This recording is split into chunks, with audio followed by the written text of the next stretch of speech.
If you have a lot of clutter, extreme clutter, if you hoard, whatever it is, I want you to think about standing in the middle of your clutter or near it and simply ask yourself, what is really going on here? And then wait a second, listen, Hmm. listen.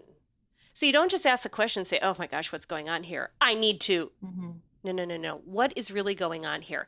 Take a few, 30 seconds and wait for an answer.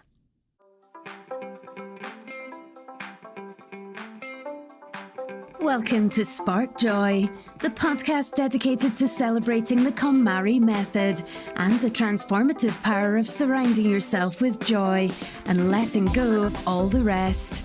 With your hosts and certified KonMari consultants, Kristen Ivy and Karen Sochi. And now, here's the show. What does your clutter say about you? Today, we are going to explore our relationship with clutter. That clutter that creeps up in our home, around our waistline, within our relationships, and even sometimes in our mind. To help us sort all of this out, we've invited Dorothy Breininger to Spark Joy. Dorothy the Organizer is known to millions as the fearless-yet-endearing problem solver on A&E's Emmy-nominated hit TV series Hoarders. She's the author of 7 books, including Stuff Your Face or Face Your Stuff. Dorothy is featured in the Wall Street Journal, Forbes, O Magazine, and she also appears on The Today Show, Dr. Phil, The View, The Doctors, QVC, and PBS. So she's such a busy woman, but she's also an awesome organizer. So we really wanted to have her on the show to talk to our listeners. And we're so happy that she's taking a moment out of her day to spark joy with us. With that, welcome to Spark Joy, Dorothy. Yay! I'm right here. I'm thrilled Welcome. to be here. I love Marie Kondo. I love what she does. I love what you're up to. So thank you. Awesome. Well, Dorothy, you have such an interesting background. And here at Spark Joy, we love to talk about transformational experiences that involve confronting clutter. And that clutter can be in the home, in the mind, or in the body. And in your book, Stuff Your Face, Face Your Stuff, you mention that you had 3 life changing experiences that taught you how to manage your clutter. So we'd love for you just to start off by kind of sharing that with our listeners. Oh, sure. Sure. I did have 3 experiences. I don't want folks to think that I was a master clutter bug growing up. That was not the case. I've always had this organized way about me, and I was a gymnast all through high school and college. So I had a lot of repetitive, perfectionist attributes before I became an organizer. But even so, we all have stuff. And the first experience that I noticed for myself was when I was 31 years old, I spent a year traveling around the world. Went with a friend of Wow. mine before I got married to my husband, and she and I just traveled with a backpack. And everywhere we went, everyone was so happy and they had less stuff. So that was the first thing I really noticed. And then the second experience I noted was much more personal. I was divorced by that husband. Maybe he should have gone on the trip with me. I don't know. But right afterward, he left me in $360,000 in debt. So Wow. I didn't know what I was going to do. I had just started my organizing business. This was about 20, well, more than 20 years ago. So I sold everything. I sold my condo and everything in it. And I used whatever money I had left to pay for a PR firm so that I could become known in this organizing business. And it was a big risk, but I noticed I got rid of the stuff so that I could create something bigger for myself. That was a big deal. Yeah. Wow. And then the third thing that I noticed it hit me front and center, which was when I started filming the show Hoarders. And well, actually, it was in the third season. And hoarders are people who would just have too much stuff and don't want to throw things away, right? And Hmm. so I'm on this show and I'm 200 pounds and I'm short. So to be 200 pounds and carry all that weight while going through these hoarded homes was very, very difficult. And I had gained that weight because I was doing serious caregiving for my sister who had stage 4 cancer. So I was working full time on Hoarders, caregiving at night, and then eating at the very, very end of the evening or late at night. So it was a real vicious cycle. So those three things really transformed me. And I kind of say people hoarded stuff in their homes, but I was hoarding sugar and flour on my body. And that's where I noticed the correlation, and that's why I wrote the book. It seems like America is not only looking to live with less, but they're also looking to live with less on their body as well, less food, less unhealthy food. They're looking at that relationship between food and just the way we're living and how we feel. Is more food making us happy? Is more stuff making us happy? Ultimately, not really, Mm-hmm. right?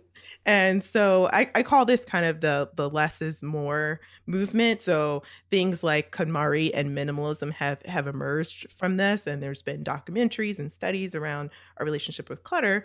But also, there's been a lot of kind of the spotlight is shining on our relationship with food. So the documentaries like Forks Over Knives, or this newest one, What the Health, is now both on Mm-hmm. Netflix, and we'll make sure to include those in the show notes.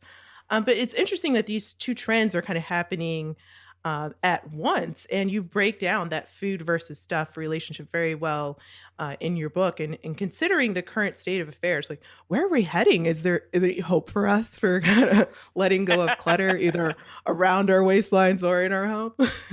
Well, isn't it interesting that, and I think you have a brilliant question, isn't it interesting that we're looking to stuff to decide where we're going as a society? So Exactly. let me say that the phenomenon of hoarding has not peaked yet. Now, this is not the only thing that I do. I do a Mhm. lot of work with celebrities here in Hollywood, just organizing their homes. I do a lot of life coaching for people, organizing their thoughts or their jobs or their relationships. It's pretty great work. But regarding the stuff and hoarding, it means that we are actually teetering near 14 million people who hoard. So, Wow. despite the popular television shows that show tiny homes and an obvious trend toward minimalism, there's still an extraordinary popularity. And, what do I want to say? Marie knows this. Marie Kondo is our most popular organizer on the planet, right? Right, So right. even with her and what she does, there is a segment of our population who hoards to manage their feelings of anxiety and past trauma. Mm. So, I am seeing a similar pattern with health and food. That was one of the questions you asked. So, more and more people are becoming aware of how harmful and sugar and flour can be. That's what, these documentaries that you mentioned are all about. Documentaries are flooding the marketplace, yet there's still a certain segment of our population. They're just not overweight, but they're dangerously obese. And in, in terms of your question as to whether there's a relationship to food and stuff, oh, yes. I mean, here I write the book Stuff Your Face or Face Your Stuff. And I'm saying that they are both thought to temper our feelings and discomfort. Mm. So, in both cases, the activity of either overeating or hoarding, they're completely destructive to ourselves and those around us. Yet, that's what we use as a tool to cope. Many would call both compulsive eating and compulsive hoarding an addiction. So, those are my thoughts, and I don't see it getting any better right now. I see that there's a big split, there's a big disparity between the two groups of people.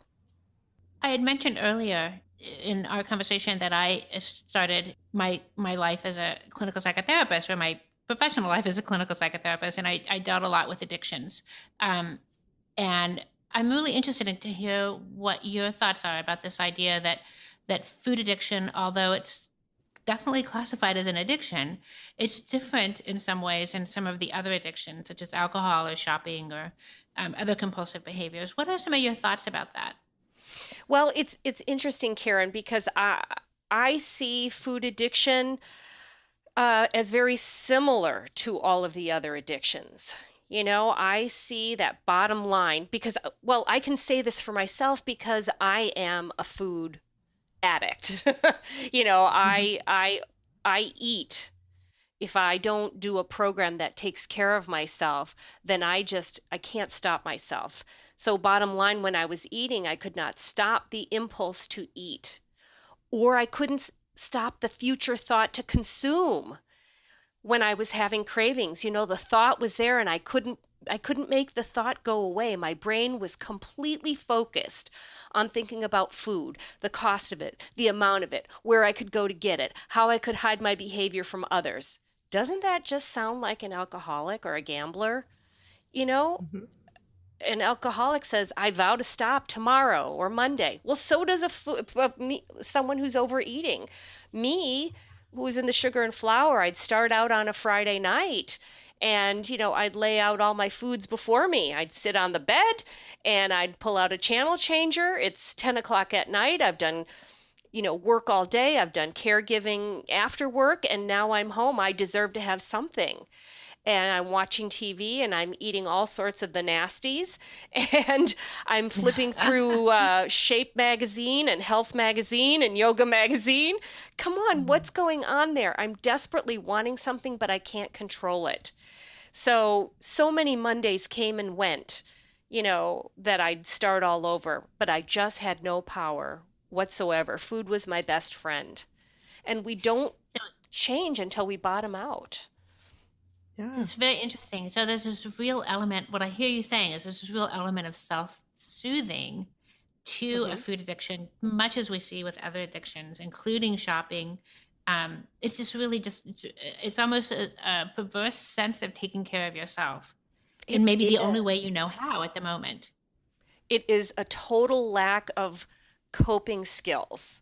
How do we cope with either a trauma that we've had, or these Mhm. feelings of anxiety, or these feelings of not good enough, whatever it might be for somebody out there in the world?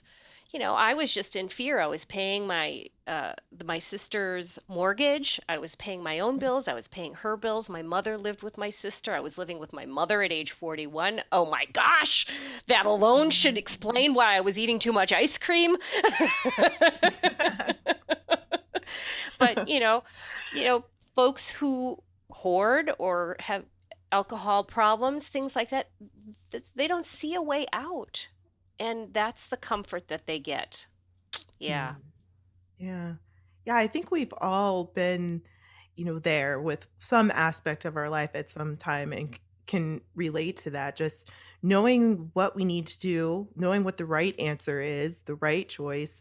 But for some reason, we have that barrier that prevents us from uh, m- going in the right direction. So we have the choice not to procrastinate, for example, and just to act Hmm. immediately, or we have the Mhm. choice to respect ourselves and our homes and the things inside our homes, or simply put things back where they belong, or bring only healthy food into the house. But for some reason, there's something that often holds us back. And I'm sure you've probably experienced this in your own life as well as with working with clients. And so I was curious, do you have an example of, how to maybe overcome some of those barriers that sometimes or often we get in our own way and we create them, and they're not necessarily a challenge coming from the outside or environment. Yeah. Well, listen, I'm scribbling your questions as you have them, so I've got a lot that I'm just making notes right here as we talk. So if you want to Sure. jump in and, ask me something in between, I'll give you some thoughts. I do think that you're right, Kristen, in terms of people do have the choice to respect ourselves and our stuff, and where Mhm. and put things back and eat healthy foods. And tidying and living a healthy lifestyle does boil down to conscious choices we make. But what about the population of people who are living in addiction? See, Sure. I don't think that this is a conscious choice. Mm-hmm. Or what about people who have a mental illness? That's not a conscious choice. They're kind of people who've been struck by a trauma so deep that they are temporarily not able to function or even permanently not able to function. So, Sure. time and time again, I see fabulously organized people who've been suddenly traumatized Yeah. and they don't have the tools to deal with the trauma. They had the tools to be organized and make great choices at one time, but now they don't have the tools to deal with the trauma. So they begin trying to cope. And what coping skill did they learn as a child, even? Sometimes their parents gave them, sugar, flour to make them stop crying. And that's what they remember. And that little amygdala in the brain says, hey, feed me flour and sugar, or let's go Sure. buy her something. She'll feel better. um, so shopping, gambling, drinking, hoarding, eating, all these things. So you know, when you ask about the barriers that we put between ourselves and the right choice, I think once we kind of realize, uh-oh, we're making some poor choices here. I'm 200 pounds, or my house is completely full floor to ceiling of stuff. Those barriers are number one, we blame others. Mm-hmm. It's not our fault. That's a barrier. Number two, I think we refuse to look at our own mistakes. Mm-hmm. And number three, we isolate instead of reach out for help. For So sure. I think those are some of the experiences that I see. I have thousands of clients, right? And I think that that's what if I ask any one of them when they're in the worst state of trauma or overeating or addiction or hoarding or just plain old cluttering too much or, not managing their time well enough, any of this applies. So how do we overcome this stuff? That was your sort of final question. And I think the first thing, in terms of blaming others is, well, how about we dare to admit that we're fully responsible for everything that we own, everything we say, where we work, how we allow others to treat us? It's hard to take that responsibility, but once you stop blaming others, you can actually become aware and make some changes, right? Definitely. Mm-hmm. Yeah. Wow. Um, It's uh, were you going to say something, Karen, before I was I just gonna say jump that's on? just, no worries. I was just gonna say that's super interesting because I get the sense what you're saying is that and we hear this a lot in addiction recovery, this idea that hoarding or buying or shopping and not being able to see that for what it is not necessarily the issue. It's more of a symptom of the issue or the Hmm. symptom of the problem. Exactly, exactly.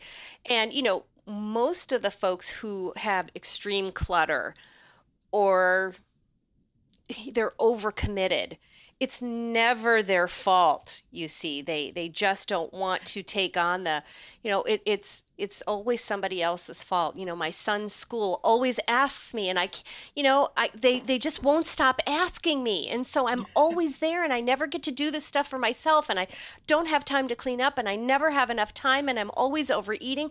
And if my son's school would stop calling me, right? Yeah. Right. So we want to stop blaming others. The second thing I said was refusing to look at our mistakes. That's the barrier. So how do we overcome that? Well, I think for those who think they might have an addiction, I'm a person who believes in 12-step programs. So one of the 12 steps is to take a what's called a fearless and searching moral inventory of yourself. And I have in the back of my book a list of something like 37 different 12-step groups. Everything from Wow. being codependent on another person to Clutters Anonymous to, you name it. There's something for pot, there's something for being a workaholic, there's something for just about every different area of life in which we are in excess. So you might just check out in the back of the book, you'll see those listed there. Now, Yeah. maybe you Well, don't have an addiction, right? So, well, what then? There are lots of adult transformational workshops. I happen to know of Landmark Education. I also mhm, talk about mhm. that in my book. And that's where you can learn how to look at your own mistakes, do your own self inventory, and look at how you can shift the areas where you're weaker and share the strengths that you do have. So there are lots of different ways. Even just Googling adult transformation, uh, Sure. or how do I overcome my mistakes, or how do I take responsibility for my life? Just that little step brings you way forward. Hmm. Wow. And then for the third one, in terms of isolating, I just have a quick summary here, but in both ideas, whether it's trying a 12-step program or going to a transformational workshop or course for adults, in both those places, you will find yourself in a group of like-minded people. And by being with a group of people, even though you might want to roll your eyes because you don't like it gets you out of the isolation, because most people who are obese tend to eat in isolation. Most people who hoard tend to do things in the dark by night when no one's looking. So, when the gambling happens, people don't know the money that's being spent out of the accounts. So, anyway, those are my suggestions for how to overcome the barriers that I spoke about. I hear a lot of the 12-step program in what you're saying. And it's so interesting to hear. I'm nodding right along with everything you're saying. You were just speaking about this idea of the fearless moral inventory, fourth step, if I remember correctly. Yes. And I'm interested in you talk about this idea of confronting clutter by beginning to write down what you think your clutter is saying about you, which seems to be kind of a very fourth step oriented. Can you talk a little bit? Can you talk a little bit about what that process looks like, or how would someone begin to do that? Recognizing, of course, there's other steps before that, but that's kind of the process of being able to take a look head on, as you Yes. said, bringing some of that out of the dark. Yeah, I think this process of, trying to ask your clutter what it's saying about you, doesn't that sound kind of kooky? Sounds really silly, like your clutter can talk. But on the other hand, it is saying so much. Both of you are very able organizers and, amazing women in the KonMari process and the method. So I know that you can walk into a room and you can kind of see things that are going on that are maybe not so obvious to the person who's the clutter bug, who's got all that clutter. So, what I'm suggesting is if you have a lot of clutter, extreme clutter, if you hoard, whatever it is, I want you to think about standing in the middle of your clutter or near it and simply ask yourself, what is really going on here? And then wait a second, listen, Mm. listen. So, you don't just ask the question and say, oh my gosh, what's going on here? I need to. Mm-hmm. No, no, no, no. What is really going on here? Take a few, 30 seconds and wait for an answer. And then ask yourself, why are there stale carrots or slices of pizza in a box on the floor? Why are there unopened boxes from my move 4 years ago? I want you to sit there or stand there long enough to get an answer. That's the part we don't wait for. We might ask it, but we don't wait for the answer. Well, it's really not the clutter talking to us, it's ourselves. And those answers do come. So the key is to ask the question. So your first response to those, let's just take the pizza slices on the floor in the box, right? Uh-huh. You might say, well, yeah, sure, I know the answer. It's I'm lazy. But that's not it. So, there's a fabulous author and master, Byron Katie. She does, what's called the work, and it's just this questioning method. So you want to do what she does. You want to keep going. Well, that's not it. It's not that you're lazy. Keep going. Why do you think you were lazy? Well, okay, let's pretend I'm answering the question. I spent all day caregiving for my mom. Mm-hmm. Well, that's not really it. Keep going. Keep digging. What is it that the old pizza slices in a box have to do with caregiving for my mom? By continuing to ask those questions, you might learn that you find that you have no time for your own self-care. And see, Karen, you mentioned that. So you have no time for your own self-care and you're too afraid to ask your siblings for help with caregiving for mom. And suddenly you're learning about your clutter by just standing in it and asking the questions. And those answers can help you get out of the pain. I'll give Wow. you one other quick example. I walk into a client's home and she says, I need to organize my home and let me show you around. And so I start in and I just observe, and she shows me that in the closet, there's, at least a fourth or half of the closet full of men's business suits, t-shirts, pants, tennis shoes. I say nothing. I say, tell me about that. She says, oh, that's my ex-husband. Ah, Mm. okay. Then we go on into the bathroom. You already can see where this is going, right, ladies? Yes. Yeah. Yeah. We go into the bathroom. She shows me half of it's two sinks, his and her sink. Hers is Mhm. full of her, fancy powders and lotions and everything else. And then I say, well, tell me what's on that side. Oh, I see. What I see is a men's shaver, a dark, longer black comb that is typically for a man. All these men's toiletries. Tell me about this. Oh, that's from my ex-husband. All I'm doing as the organizer is asking the question. And that is something that if you, for example, could never afford an organizer, you could do this for yourself. So what do we learn? By me just asking these questions. So how long has his stuff been here? 9 years. I Mm. see. And how long has it been that you've been gaining weight? 9 years. And how long has it been since the clutter's been building up? What's your answer, ladies? 9 years. years. Right? Can we see a correlation here? Yes, the clutter is saying something.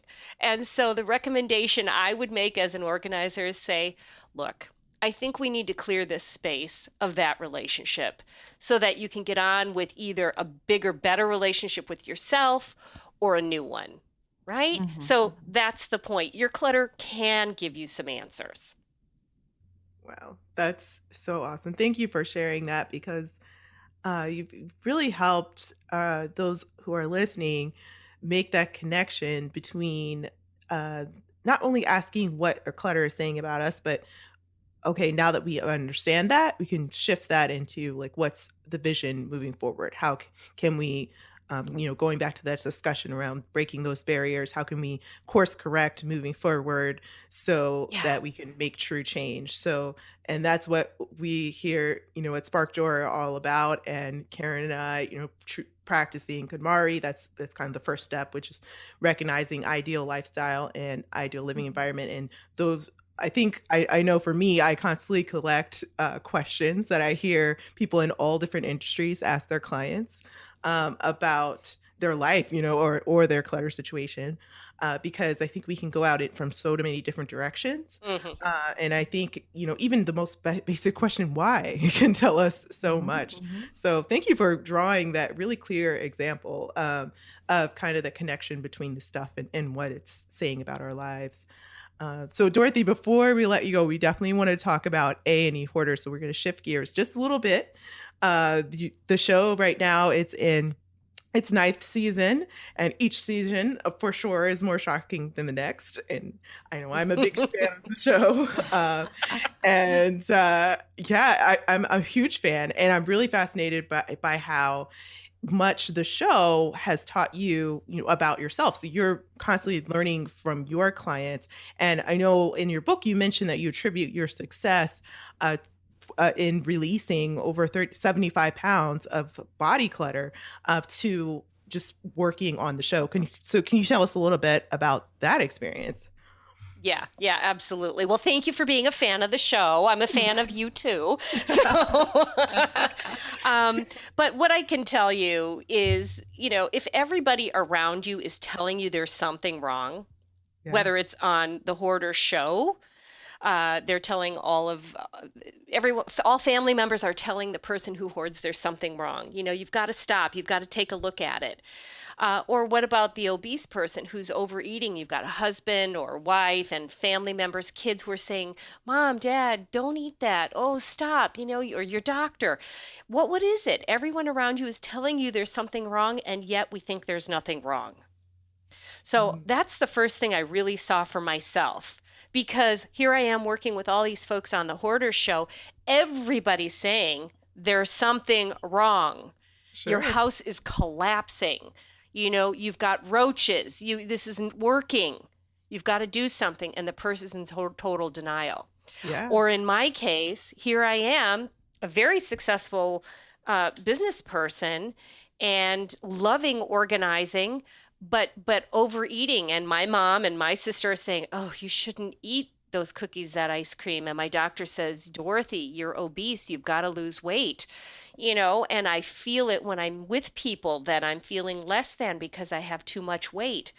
And yet I kept doing it anyway. So I saw that that was the lesson. I saw it in my clients that they wouldn't take the advice. They Sure. wouldn't listen to the questions and the worries and concerns around them. So that was one. And the other thing that I found out was whenever I worked with people on the Hoarder show, one of the things, especially when it came to children, that when a parent apologized not to just the young children, but even the adult children, for how they had raised them Mm. in these subpar conditions.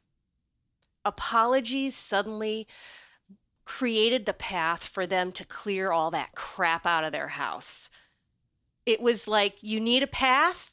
Here's the path. This is the path right out to the truck where we're going to load it and either put it on a truck to be giving away or thrown away. And the same started happening for me. And I cross back over to Karen on the whole addiction thing.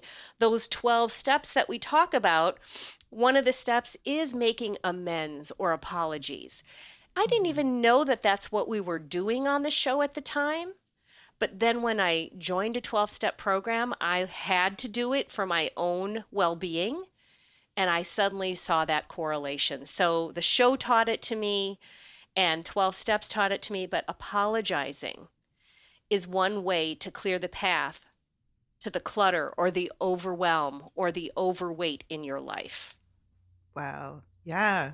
We also talk about that a lot in our KonMari practice about just having compassion for the things that you own or the appreciation that your basic needs are met as well.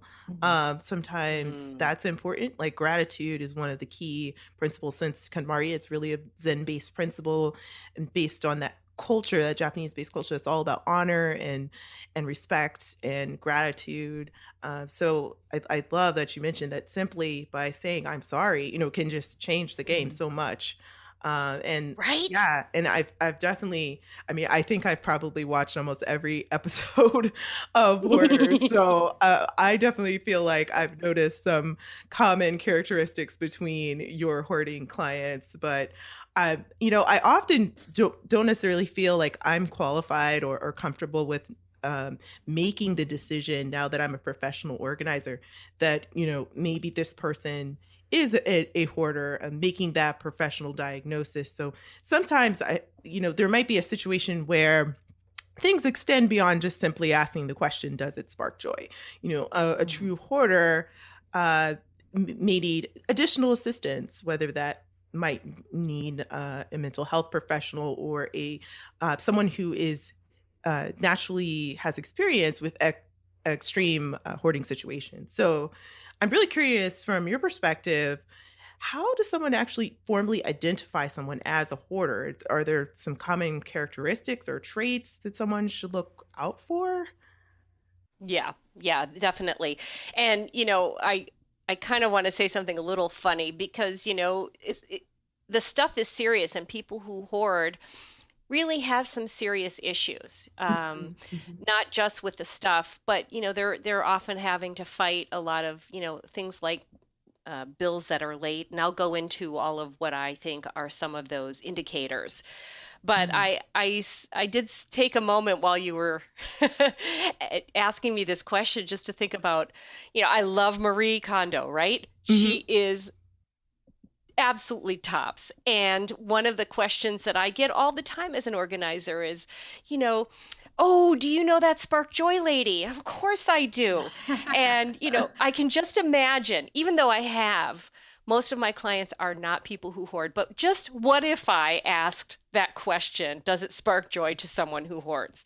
And this is where we get a few of the giggles. Right. Like if I ask the woman, who had her ex-husband's clothes in her closet for the last 9 years, does that spark joy for you? Right? Yeah. She's going to roll her eyes. Oh my gosh. Or what about, a man who's hoarding scrap metal in his barn? Right. Yeah, it'll spark joy when I sell it and make some money, but no one's touching it until I do that. And of course, that never happens. Right. Um, or, of course, this sparks joy. I've got 80,000 books. I love all of them. Don't even think of coming in here to help me get rid of them. So, how a person might respond to the does it spark joy question if they hoard might be quite a different experience. I think we've got two different audiences here, right? Sure. Right. Definitely. But how do you identify someone who hoards? Here are some clues or indicators. The biggest one being you're never invited into the home. Or if Mhm. you are, over time, it's becoming less and less. And then it's becoming less of the home. Or you're not allowed to spend the night anymore like you used to. Or, suddenly you look around and you don't feel it's safe to bring your grandkids or even your kids over because you don't see anywhere for them to play on the floor. So that's the biggest indicator. You're just never really invited into their home. Even a friend who thinks that they may know someone who hoards, if the person constantly says, I'll meet you there or you can pick me up, but they never get invited all the way in, those are the clues. Mhm. When you're dating, and the guy or the gal says, oh, you can pick me up, or let's go to your place, Mhm. and they never have, it's not equal balance coming to your place and their place, it's all one place, not the other. That's a clue. So that's one. Others are things like bills are paid late, major appliances are in disrepair, floods have occurred in the home. Now you don't have to see this, you just have to listen to the person talking. If a flood has occurred more than 2 or 3 times, it's usually because they aren't getting the pipes fixed. They're just Mickey Mousing it to keep it together with some duct tape because they're too fearful to have someone come in and repair because there's too much stuff, Mhm. right? The same goes for electrical not working. Folks tend to buy in multiples if they hoard. They tend to buy or pick things up for others all the time, but never really get them to the people they intend. Oftentimes, but not always, good hygiene seems to be missing. These folks seem to eat a lot of fast food or microwavable foods because the appliances are not working and maybe they can only just find a good plug for the microwave. Mhm. These folks often mention various collections, always projects that they intend to do, but you never see it come to fruition. And of course, um, people who have a buildup of trash or rodents or large items outside the home is a huge indicator. And then finally, if you see sheets on the window or foil in the window or a garage door that never opens or an odor emanating from the home or even the individual, those are some of the major clues. And I'm thinking of so many parallels to some of the work that I did earlier in my career, and the concept of denial a lot of times comes up in what I hear you saying, and just tying back into some of the KonMari concepts of recognizing when um, we do this work to understand why we are the way we are or how we got to this Mm, point, and then this not only acknowledging it but also looking toward the future and saying what what is the purpose that these things are what is the purpose that they're serving in my life right now, yeah. and is that what I want to see in the future? So there's at some point, the hitting bottom idea in the 12-step program again is at some point, um, most of our clients have gotten to a place, whether it's a high point or a low point, that is bottom for them. And for some people, it's, the extremes of some of the people that you've worked with on the show. It's so interesting that this idea that hoarders can often be perfectionist. And the way that I've seen this exhibit is sometimes hoarders can consider themselves to be collectors, and they have huge amounts of a particular kind of item, and in their minds they see this as a collection as opposed to having clutter. And it's interesting because we think of people that are perfectionists or collectors as being very, obsessively neat and tidy with their items, but then we don't see that exhibited in a hoarder's home. Can you talk a little bit about this idea, this connection between perfectionism and hoarding? Yeah, absolutely. A lot of the people who hoard do have that perfectionist trait. And uh, it sounds so funny, but if I'm going in to work with someone and I'll say, "Tell me about this pile," and they'll say, "Don't touch that.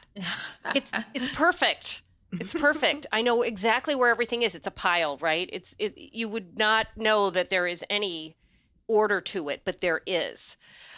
First of all, what I want to say is often OCD, which is obsessive compulsive disorder, is associated with hoarding. And many folks who have OCD have an extraordinary need to have things in a particular order or do repetitive behaviors, right? So the precise and particular ordering of paperwork, clothes, jewelry, food, even how the holidays occur can be overwhelming over time. So what happens is I will have a client who used to be very, very organized. And this is not a hoarding client, all right? This is just a regular person who has suddenly realized she's in complete overwhelm or he's in complete chaos with a lot of clutter. Well, what happened? Well, I don't know. I mean, I used to keep all of my contacts in my phone. It was perfect. Everything was always in there. Now I've got piles of cards stacked up. I always used to hang up my clothes. Now I gained weight and I've got all these different sizes, so I don't hang them up anymore. Can you already start to see? What happens is technology comes in and we have a Palm Pilot one decade, a cell phone another decade, laptops a different decade. And so we're entering the business cards indifferently over the years, and we can't keep up with all that technology because that person's such a perfectionist.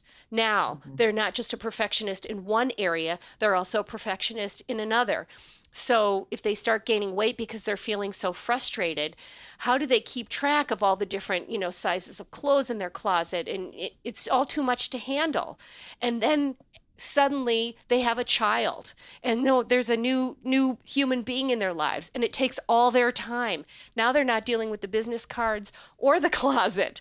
And you can see how that perfectionist who used to have perfectly filed paperwork in color-coded files in a drawer has piles and piles of paperwork. They don't know how it happened, but I do. I bet you do too. Yeah. Absolutely. Wow. Yeah. One of the things that the Hoarders is really famous for is being very fearless when it comes to the work that you're doing. And in fact, sometimes you've even spent the night in the homes of the folks that you've worked with. What was that experience like? Yeah, you try that one. Okay. Not me. It's hard enough to be in a home that's hoarded and it's full of odor and bugs and mold and to be there during the day. Right. Now, Yes. let's go there at night. And it's especially unnerving, I've got to tell you. I have experienced rats and mice busily building their nests while I'm not sleeping. There's no way in heck I'm sleeping. I'm observing what the hoarder is doing, and usually they're very busy at night, but they don't have electricity, so they're working by flashlight or some sort of, battery operated lamp. But I'm hearing the rats and the mice. I'm seeing raccoons come in to hunt for food into the kitchen. One time all the way into a bedroom. Not mine, thank Wow. you, but they're coming in. But here's the worst of it. I'm also seeing and hearing kids with asthma trying to sleep Mhm. amongst the dust and the filth and the mold. And they're Mm. wheezing. And mom and dad, or just mom, or they are not seeing it. And the kid is suffering. And really, there is absolutely everything that can be done to help the child. So it's lousy being in a Mhm. hoarded condition day or night. Yeah. It's hard for the family. It's hard for us who do the work. That's why it's so expensive. People often want such amazing service when it comes to hoarding, but it is very expensive because we're putting our lives on the line. It's a Right. respiratory nightmare. Wow. Yeah. Yeah. Well, I mean, it's so interesting. The show really opens, the door to showing things that are or activities that were often hidden for so long. It's exposing how people are operating behind closed doors, and uh, it, there are some success stories. I mean, obviously, that experience was probably truly shocking, and I can't imagine spending a night in a hoarding home. But there are some Yeah. situations on the show where people really do change, and they always kind of mention it at the tail end, and that little, the type that comes up and says, this Hmm. person is doing well and they maintain their clutter-free lifestyle. But and they often mention the aftercare, and that's the one aspect of the show I think that the viewer doesn't often get to see, or is it showcased. So I'm really curious what happens in aftercare. What does that really entail? And now that today we're talking about, the relationship between food and clutter, I almost imagine it is it being sort of similar to like a food addiction maintenance plan. Like, okay, so I've lost the weight, now what? Or I've released the clutter, Right. now what? So what is that, See, now what? see, so here's what's perfect about this particular podcast. You've learned it. Yeah. You now know it. You already get it, that it's quite similar. It's just like dieting, it's just like fitness. You have to have a plan in place, a maintenance plan in place, or if you don't have the inspiration to do it yourself, you definitely have to find someone who can. Sure. Now, in terms of the show, we always provided free ongoing therapy or organizing services for the person. Not infinitely, but for a period of time. Now, just based on what we've been talking about, do you think most of the people wanted the help or didn't want the help? Well, what I've heard from a organizer in the business, when I asked her, what do I do with a hoarder? She said, hoarders are not going to find you. They're not going to reach out to you. Their Right. family will, they are okay with their situation. So I imagine that Yeah, it's more the family who probably would push for aftercare than the client in most right, cases. right. And oftentimes, when given the choice, the person who hoards does not really think they need any therapy. Thank Exactly. you very much.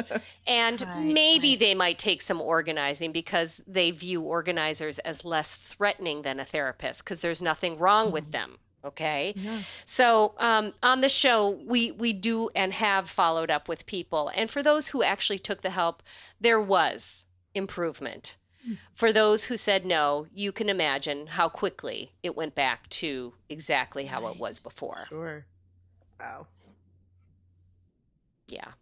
So this has been really very enlightening, and I'm sure that we have some listeners who either may be suffering themselves from hoarding behaviors, or more likely, as you were just saying, they have family members who are exhibiting these kind of patterns that are destructive. What would you say as far as turning for help for folks like that? Yeah. Yeah. This is a place where I feel obligated to mention my website. So folks should go to dorothytheorganizer.com because on that page is on that website is an entire page of hoarding resources, books, videos, groups like Children of Hoarders, um, compulsive and hoarding workbooks, forgiveness books, overcoming compulsive hoarding, all sorts of different tools and resources are listed on the website. And I also have a virtual social therapy group for hoarders. So if they go to dorothytheorganizer.com and click on a hoarders page, they can scroll down and there's a little blue bar that says it's free. You can join and get help, support, anything you need from this virtual social therapy group for hoarders. And I have brought in one of our Dorothy the Organizer partners. Her name is Dr. Regina Clark. Sorry, Dr. Regina Lark, and she actually is helping all of those hoarders answering questions, and I drop in now and then. So that's an ideal place, and it costs nothing. Great. Well, we'll be sure to have that in the show notes for folks to follow up with. Yeah, that's an awesome resource. Well, Dorothy, we don't want to leave you today without asking you, what is your favorite tidying tip? I know we're talking a lot about hoarding, but that's only a small aspect of what you do as a professional. So we'll just loop it back to what is your favorite tidying tip of the moment? Favorite tidying tip I would say is left to right, top to bottom. Whether you're working in a drawer, a cabinet, a closet, a desk, or a garage, I want you to start on the left and move to the right. And as you move, go from top to bottom. That way you always know where you leave off if you stop, and you know where to start, because you can see, oh, this little portion of the desk is already clean. I left off here. So there's a clear demarcation line of where to start and stop, and it's just simple and easy to remember. That's so great. I imagine that also might apply to cleaning as well. You think about it. Great. Of course. So we got two tips in one. Exactly. Well, our last question for you today is, at this very moment, what sparks the most joy in your life? Oh, yeah. I've had a lot of family members and friends who have not been well. So I kept wondering, how is it that I can what can I do so that I'm not feeling so guilty that I have good health right now while I'm in the face of, like, my sister has brain cancer. Darn it. So I'm finding what sparks joy for me is surprises for friends, family, and strangers. So with it's my sister, I will fly in and surprise her and then take her to her radiation for a week. Or my friend who was hospitalized, I spent 3 days. My business is really mobile, so I could just pick up and go there. And I had my laptop in the hospital, and I took my calls, and I worked right from her hospital room. I give away free life coaching sessions for people in need, or entrepreneurs who want to make a difference. And one time I went to, I think it was Kmart, and I paid off somebody's layaway plan for the kids' toys around the holidays. So these, I just call them surprises for friends and family and strangers. That's so great. Yeah. So tell us, what are your final tidying words of wisdom that you'd like to share with our listeners today? Words of wisdom. Okay. Well, what I might say, Karen, is even if you feel sure that you're right, never assume that you know what's best for another in terms of their stuff. Simply rearranging somebody's stuff, or worse yet, getting rid of it without their permission, truly breaks the bonds of trust, especially with children. So that could even be applied to life, but I'll just keep it to stuff right now. Yes, that's beautiful. Right. And I'm sure Marie Kondo would love that as well.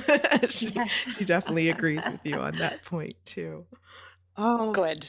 Well, Dorothy, thank you so much for joining us here at Spark Joy. We had so much fun talking to you, and it was just a great experience having you here. And we thank you so much. Thank you. You're welcome. And to connect with Dorothy, you can visit her website, dorothytheorganizer.com, for free tips, videos, newsletters, organizing resources for your life, home, office, and relationships. Be sure to check out her book, Stuff Your Face or Face Your Stuff, via her website or Amazon, and check out her hit show, Hoarders, on A&E. Dorothy is also offering Spark Joy listeners some really great goodies.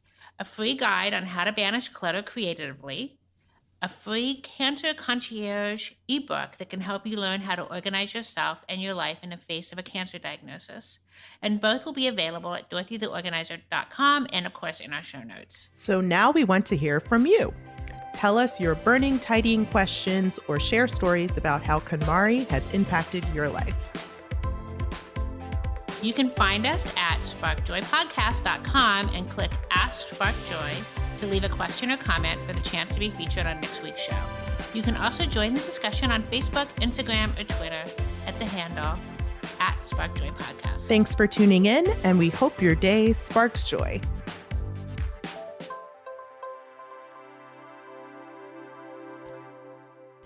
Thank you for listening to Spark Joy with your host, Kristen Ivy of For the Love of Tidy in Chicago and Karen Sochi of the Serene Home in New York City. Spark Joy, the podcast, is not endorsed by or affiliated with KonMari Media Incorporated. The opinions expressed on this episode represent the views of the co-hosts and guests alone and do not represent the corporate position of KonMari Media Incorporated or the KonMari consultant community.